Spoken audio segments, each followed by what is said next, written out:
Tea கடைகள்ல கிடைக்கிற உருளைக்கிழங்கு போண்டா அதே டேஸ்ட்ல வீட்ல எப்படி பண்றதுன்னு பார்க்கலாம். வெல்கம் டு மக்களுக்கு பிடித்தவை சேனல். ரொம்பவே டேஸ்டா ஹெல்த்தியா பண்ணலாம். ஃபர்ஸ்ட் இதுக்கு உள்ள வைக்கிற ஸ்டஃப் உருளைக்கிழங்கு மசாலா ரெடி பண்ணிடலாம். இதுக்கு தேவையான பொருட்கள் என்னன்னு பாத்தீங்கன்னா, பொடிசா கட் பண்ணி வச்ச இஞ்சி, பூண்டு, 1 ஸ்பூன் சீரகம், 1 ஸ்பூன் கடுகுளுத்த பருப்பு, 2 பச்சை மிளகாய், 1 பிஞ்ச் மஞ்சத்தூள், கொஞ்சம் கருவேப்பிலை இலைகள், கொஞ்சம் கொத்தமல்லி இலைகள், ஒரு பெரிய வெங்காயத்தை பொடிசா கட் பண்ணி எடுத்து வச்சிருக்கேன். 5-6 உருளைக்கிழங்க வேக வச்சு மசிச்சு எடுத்து வச்சிருக்கேன்.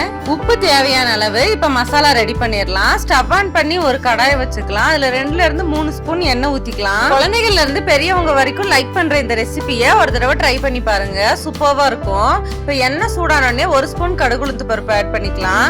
1 ஸ்பூன் சீரகம், பொடிசா கட் பண்ணி வச்ச இஞ்சி, பொடிசா கட் பண்ணி வச்ச பூண்டு, 2 பச்சை மிளகாய் பொடிசா கட் பண்ணது. இதுக்கு பதில் வரமிளகா கூட யூஸ் பண்ணிக்கலாம். கொஞ்சம் கருவேப்பிலை இலைகள், பொடிசா கட் பண்ணி வச்ச ஒரு பெரிய வெங்காயம், இதெல்லாம் ஆட் பண்ணி நல்லா மிக்ஸ் பண்ணிக்கலாம். இதுல சேர்த்திருக்கிற இஞ்சியும் பூண்டும் நம்மளுக்கு சாப்பிடும் போது சூப்பரான பிளேவரை கொடுக்கும். ஈவினிங் டீ டைமுக்கு இந்த ரெசிபியை ட்ரை பண்ணீங்கன்னா பக்காவா இருக்கும். இப்ப வதங்கிட்டு இருக்க வெங்காயத்துல தேவையான அளவுக்கு உப்பும் 1 பிஞ்ச் மஞ்சத்தூள் ஆட் பண்ணி மிக்ஸ் பண்ணிக்கலாம். ஸ்கூல் முடிச்சு வர கிட்ஸுக்கு ஈவினிங் இந்த ரெசிபியை செஞ்சு கொடுத்தீங்கன்னா ரொம்பவே லைக் பண்ணி சாப்பிடுவாங்க.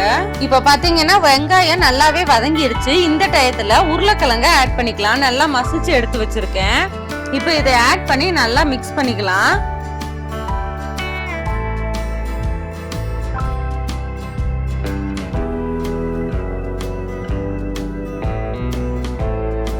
இப்ப நல்லாவே வதங்கிடுச்சு. இப்ப கொஞ்சமா கொத்தமல்லி இலைகள் தூவி மிக்ஸ் பண்ணிடலாம். உள்ள வைக்கிற உருளைக்கிழங்கு பூர்ணம் ரெடி ஆயாச்சு. இப்ப ஸ்டவ் ஆஃப் பண்ணிடலாம். இது ஆறட்டும்.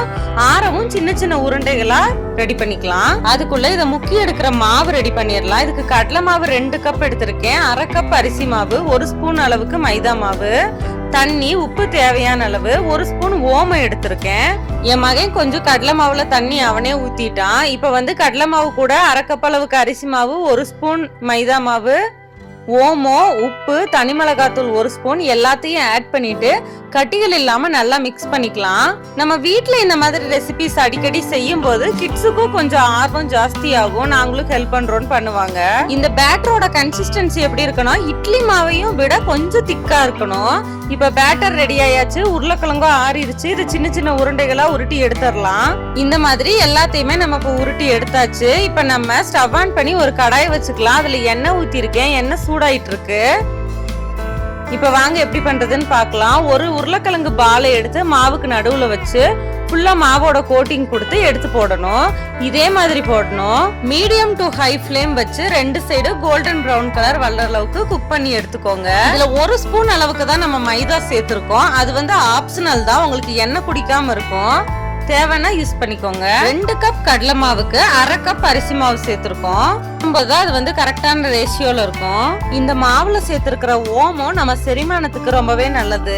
கமகமன்னு சூப்பரா உருளைக்கிழங்கு போண்டா ஹோட்டல் ஸ்டைல்ல ரெடி ஆயாச்சு. இதை செய்யறதுக்கு 10 நிமிஷம் தான் ஆகும். எல்லாரும் இந்த ரெசிபியை ஒரு தடவை ட்ரை பண்ணி பார்த்துட்டு எப்படி இருக்குன்னு கமெண்ட்ல சொல்லுங்க. நம்ம வீட்டு கிட்ஸ் ரொம்பவே லைக் பண்ணி சாப்பிடுறாங்க. இந்த வீடியோ உங்களுக்கு பிடிச்சிருந்தா லைக் பண்ணுங்க, ஷேர் பண்ணுங்க. மக்களுக்கு பிடித்தவை சேனலை சப்ஸ்கிரைப் பண்ணுங்க. Thank you for watching.